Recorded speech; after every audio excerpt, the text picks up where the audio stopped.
10,000 টকা মহিলাক নিদিয়ে এনে কৈছে সিএমএ মুখ্যমন্ত্ৰী এনে কৈছে দুই এগৰাকী মহিলাক তেওঁলোকে বিপথেও পৰিচালিত কৰিলে নিদিয়ে 10,000 টকা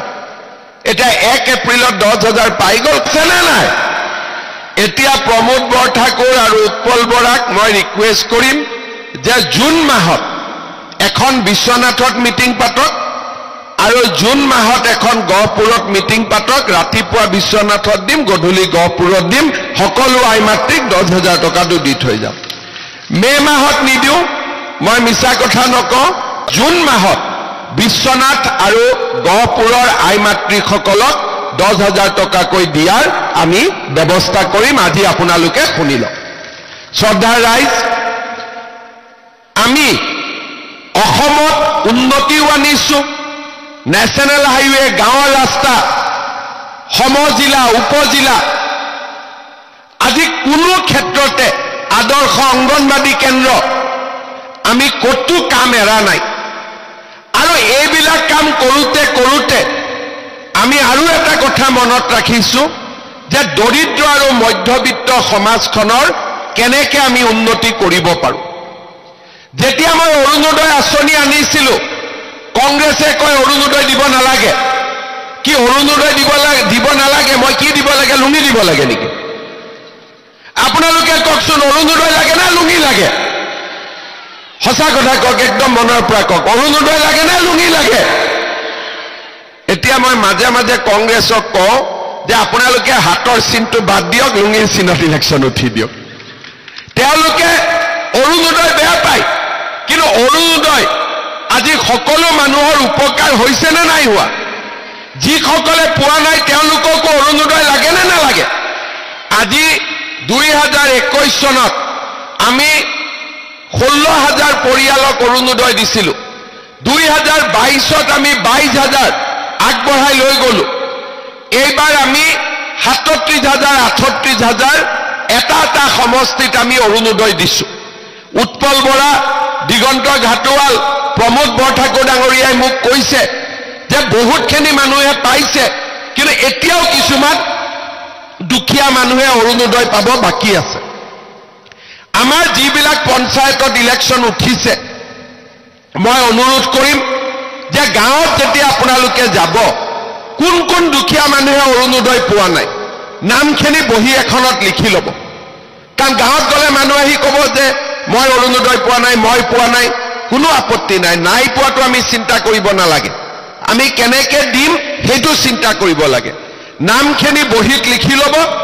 মই আপোনালোকক প্ৰতিশ্ৰুতি দিছো ইলেকশ্যনৰ পিছত গহপুৰত মই অতিৰিক্ত আৰু 4,000 অৰুণোদয় দিম বিশ্বনাথত আৰু 4,000 অৰুণোদয় দিম বিহালীত আৰু 4,000 অৰুণোদয় দিম যিসকলে এতিয়া ফৰ্ম ফিল আপ কৰিব পৰা নাই তেওঁলোকেও ফৰ্ম ফিল আপ কৰিব পাৰিব সকলোৱে একেলগে অৰুণোদয় পাব তাৰমানে এবাৰ কোনো দুখীয়া মানুহ বাদ নপৰ বিহালীত যদি 40,000 44,000 ফেমিলিয়ে অৰুণোদয় পায় বাদ কোন পৰিব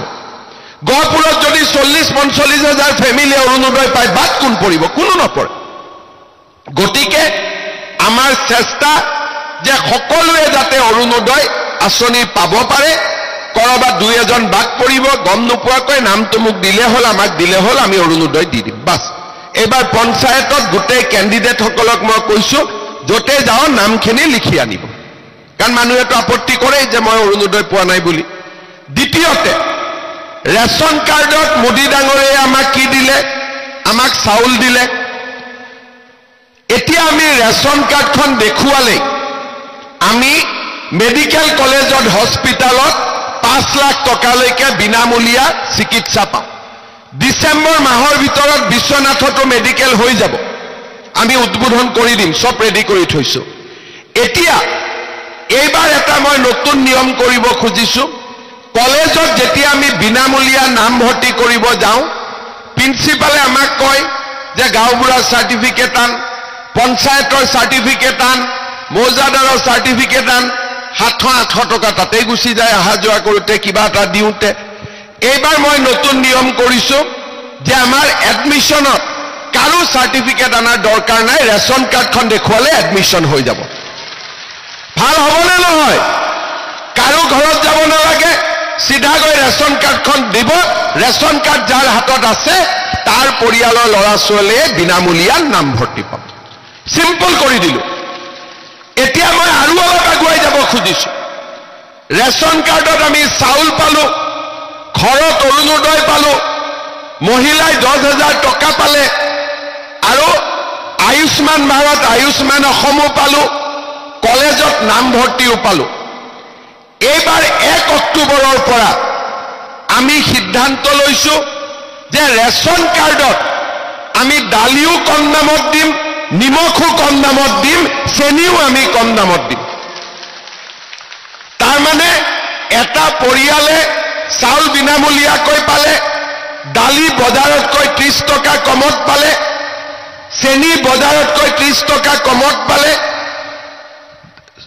নিমখ বজাৰতকৈ 10 টকা কমত পালে আৰু মেডিকেল খৰচো পালে ইলেক্ট্ৰিচিটিৰ দাম আমি 1 এপ্ৰিলৰ পৰা 1 টকাকৈ কমাই দিছো এইবাৰ বিলত আপোনালোকে দেখা পাব আৰু অক্টোবৰ নৱেম্বৰত যদি ভগৱানে মোক শক্তি দিয়ে আৰু 1 টকা 50 পইচা যি পাৰো আৰু দাম কমাই দিম অৰ্থাৎ যাতে দুখীয়া আৰু মধ্যবিত্ত মানুহ চলাৰ কাৰণে কোনো অসুবিধা নাই 1250 টকা নগদ পালো দালি কম দামত পালো চেনি কম দামত পালো নিমখ কম দামত পালো চাউল বিনামূলীয়াকৈ পালো আমাৰ ঘৰখন চলিব বাকি আমি কাম কাজ কৰিব সুবিধা পাম হিদিনাখন মই ধেমাজিত গৈছিলো ভাষণ দি আছিলো এগৰাকী আইতাই কলে গুটেখিনি দিছো যদি বাবা গেছৰ দামটো কিয় কমাই নিদিও হয়নে গেছৰ সিলিন্ডাৰ কাৰ কাৰ ঘৰত আছে হাত দাঙকচোন বাপৰে এতিয়া মই আমাৰ ইয়াতে গেছৰ দাম চৰকাৰী মতে 950 টকা এজেন্সিয়ে 50 টকা আৰু লয় কৰবাত কোনবাই কৈছে যে 1050 টকা মান হৈ গৈ হয়নে কিন্তু আসলতে এজেন্সি এক্সট্ৰা পইচা লব নোৱাৰে সেইখিনিও মই ঠিক কৰি দিম আৰু গেছৰ দাম মই আপোনালোকক 300 টকা কমাই দিম ডাইৰেক্টলি 300 টকা কমাই দিম তাৰ মানে যিসকলে উজলা গেছ পাই আছিল উজলা গেছে এতিয়া 250 টকাতে এটা গেছৰ সিলিন্ডাৰ পাই যাব আৰু যাৰ নৰ্মেল গেছ আছে ধনী দুখীয়া সকলোৱে 600-650 টকাত পাই যাব লুঙি ধুতিতকৈ ভাল নে বেয়া খুটা কম্বলতকৈ ভাল নে বেয়া আঠুৱাতকৈ ভাল নে বেয়া এতিয়া আপোনালোকে নিজে চিন্তা কৰক যে কংগ্ৰেছক ভোট দিলে কি পাম লুঙি ধুতি খুটা আঠুৱা কম্বল আৰ বিজেপিক ভোট দিলে কি পাম অৰুণোদয় বিনামূলীয়া নামভৰ্তি বিনামূলীয়া চিকিৎসা বিনামূলীয়া চাউল কম দামত দালি কম দামত নিমখ কম দামত তেল কম দামত